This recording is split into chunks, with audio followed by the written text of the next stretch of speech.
first day of a two-year session. I just like to say that, okay? Good to be with you. Happy New Year. Hope everybody got a little bit of a break, and we're very happy to be back. As I've said a number of times over the past couple of months, certainly since the election, with the passage of Proposition 30 specifically, we are beginning a new era in California, and I think it will be a better era. We'll await the governor's announcement on the budget on Thursday, but whatever he describes the deficit at, we know that it will be a number that will be eminently manageable given what we have dealt with over the last 4 to 5 years. And we will live within our means, and we will govern responsibly. There's so many issues to take up here that we will not lack for a lot of work to do, whether it's water, infrastructure, transportation, education, guns, mental health, implementation of the Affordable Care Act, fixing laws that need to be fixed. I mean, there's an endless amount of challenges and opportunities. And again, for me, I'll try not to get overly nostalgic during the next 2 years, but I mean, this is my last go-around, and we'll make it as productive or more productive than last year, which was a very productive session. Senator, how about gun control? There was some legislation introduced today on that very front from some Democrats. Your thoughts, your goals in terms of moving that forward? Well, I think that there is a time in history where action is compelled, and I think the country's views on this subject are changing, and Newtown, I think, was an obvious catalyst for that. California has some of is more advanced, if you will, when it comes to reasonable gun control, but I think we have more to do. And I think with our supermajorities, again, this is one of the subject matters that we intend to tackle, and tackle in a very real way. Just as you look at obviously things have to go through committee, but some of the bigger ticket items that you hope to work on, is in your mind, or is there like a schedule where you hope to bring some of these up earlier than the year, and how do you think that'll work out? Well, I don't know yet in terms of the schedule of specific agenda items. I can tell you one thing. People talk about, well, geez, what are you going to do about the 55% vote threshold for local parcel taxes? What are you going to do about initiative reform, some of the constitutional changes that I know I've talked about and others have talked about? One of the luxuries, if you will, that we have starting out is that time is on our side. With the two-thirds supermajority, and again, I want to be very clear, we invite the Republicans to participate in any and every way. Each senator represents almost 1 million people, and that's Democrats and Republicans alike. But with the supermajorities, we have the ability to think about a constitutional revision, which does not limit you, one, to the so-called single subject rule, and two, allows you to put changes to the Constitution on the ballot without having to go through the initiative signature process. That means that really we have until the summer of 2014 to be thoughtful about what we might want to do in all these areas. So to me, this year ought to be a year of serial achievement. It ought to be a year of serial achievement in a whole host of areas. We ought to be working to improve California's regulatory climate. We're going to be working on updating the California Environmental Quality Act, otherwise known as CEQA. We want to perfect that water bond so that it's ready to go before the people in 2014. We want to implement the Affordable Care Act. The governor, I'm sure, is going to propose some fundamental changes to the way we finance public education. That is a chance to talk about a different definition of education reform, namely how we reduce this high school dropout rate and how we create rigorous academic content that is also taught in ways that are relevant to career pathways. There are a whole host of things that we will work on to improve the lives of people, including the gun issue and other safety issues. And then let's be deliberative and smart about the big changes as we potentially approach a 2014 ballot. You're talking about constitutional revision. What sorts of things, what sorts of changes? I mean, you mentioned the vote. Well, there's two things. There's the vote thresholds. There is initiative reform, which I know I'm interested in, and others are interested in as well.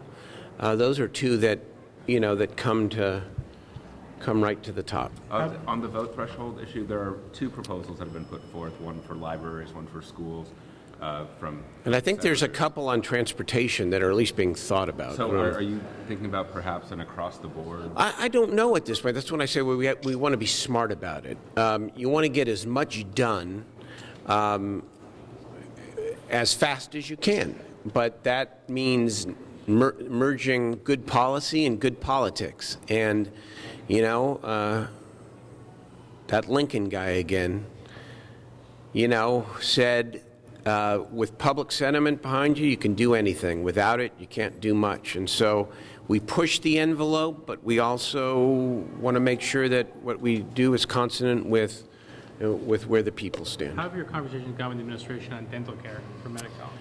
Well, the truth is, Chris, I haven't engaged in great detail yet. Certainly, the big issue right now is the implementation of the Affordable Care Act and the expansion of Medicaid or Medi-Cal.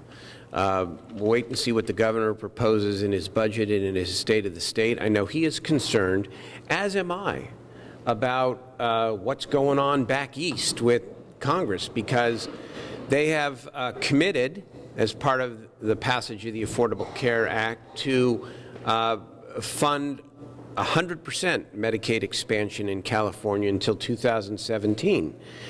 The governor's right to ask the question, is that promise going to hold up? If it does, then my view is that California needs to lead the way, and we need to help ensure more people have access, including dental care. Now, will that completely address the problem that I witnessed out at Cal Expo and making up for what we did in 2009 with the elimination of adult Denti-Cal?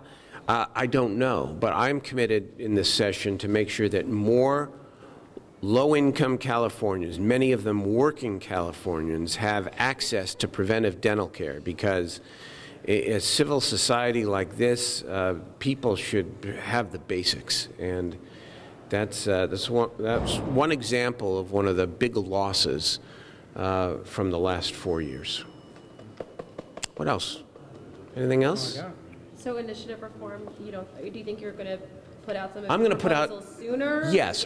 Here's what I plan. I'm going to put out my own proposal, my own proposed constitutional amendment. I will do that probably before the end of February, maybe this month. I don't know, but I'm going to put out my ideas, and then we may start moving them.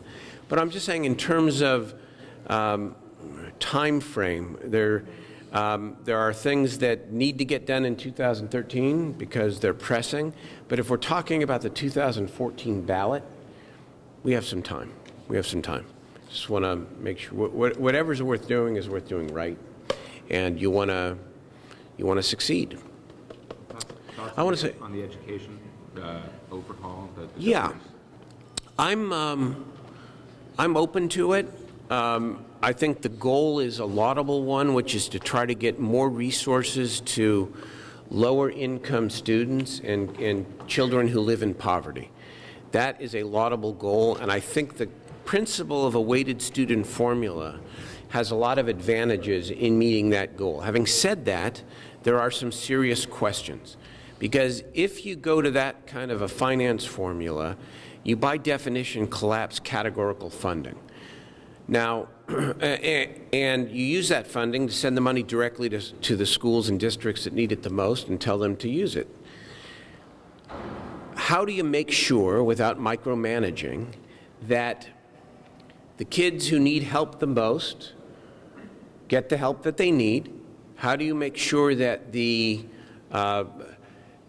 proven approaches to improving student achievement and helping kids graduate are funded? I'll give you my lead example here. Last year, the governor signed my bill 1458. I think it was the sleeper bill of last session, not just because it was my bill, although that might have been part of it. It's a great bill because it limits standardized test scores to no more than 60% of a high school's academic performance index. The other 40% have to be indices related to college and career readiness. What that means is that high schools now are going to have to begin thinking about curriculum that doesn't just teach to the test, but is actually relevant to ensuring that kids graduate and succeed in college or career. That's great, but I want to make sure that if we go to a weighted student formula, that we don't lose the incentive to create and expand those kinds of approaches. And I'm saying my bill, again, goes a long way towards addressing that issue. But what about English language learners? What about certainly special education? What about the other categoricals whose purpose is important to make sure that kids with different needs, sometimes special needs, get the help that they need? I think this is a very exciting time in this area, and I look forward to engaging with the governor and the legislature to try to answer these questions and improve the way we finance public education. If the Trust Act comes up again, do you have any reason to believe the governor will be more receptive this time around? I have not. I don't know, but I think that's one that the legislature should continue to move. We ought to continue to push the envelope when it comes to immigration. Absolutely. Look, we all want comprehensive immigration reform. President Obama has said that that will be a priority in his second term. I believe it, but you're also dealing with House Republicans, so there's no guarantees. In the meantime, I think California ought to do all it can to push immigration reform, even with the limitations on state authority.